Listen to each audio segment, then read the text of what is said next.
Ganito lang naman gumawa ng napakasarap, napaka-creamy na ubi makapuno sa jelly salad. Kung interesado kang malaman ang recipe na to, panoorin mo hanggang dulo. Sa ating kumukulong tubig, maglagay lang tayo dito ng 3/4 cup ng small tapioca or sago. At ngayon naman ay lutuin lang natin ito hanggang maging clear na ang ating sago. Sa pagluluto naman ito, continuous lang ang paghahalo para hindi masunog or magdikit-dikit ang ating sago. Pag clear na, iset aside na muna natin. Angan natin dito ng ubi flavored na jelly powder. At maglalagay din tayo dito ng 3 tablespoon ng asukal. At saka natin ibuhos ang 1 liter ng water. Ngayon naman ay haluin lang natin ito ng mabuti at lutuin natin over medium heat hanggang sa kumulo na ang ating jelly mixture.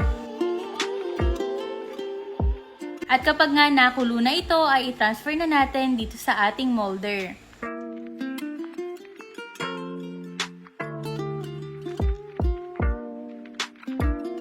At kapag nga nalagyan na natin lahat ng molder ay pwede na natin itong palamigin.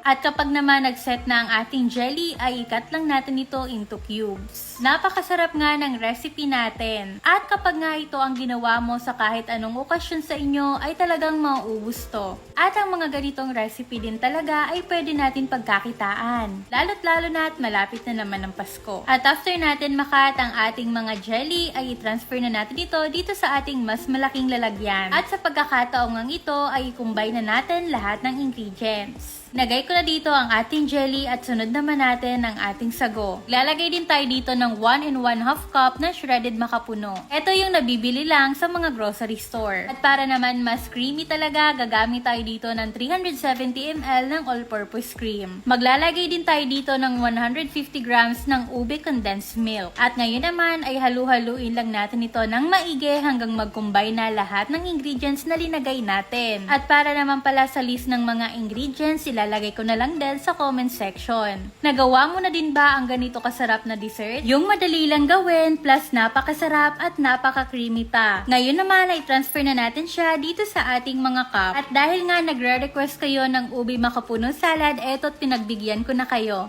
At dahil malapit na naman ng Pasko, kailangan na iba't ibang salad naman ang gawin natin. Kaya kung meron kang request, i-comment mo dyan sa comment section. At kung nakaabot ka sa part ng video na to, abangan nyo ang aking post para sa ating September giveaway. At kung followers kita, alam alam mo na every bare months talaga ay parati tayong nagpapag-giveaway. Kaya abang-abang lang kayo dahil valid ang inyong mga entry from September to December giveaway. Mabalik tayo sa ating recipe, i-chill muna natin ito bago natin iserve. Tingnan nyo naman kung gaano ka-creamy itong ginawa natin na ubi makapuno jelly sagu salad. Kaya mari ano pang hinihintay mo, try mo na din ang recipe na to. Yan lang muna, follow for more pang negosyo recipe.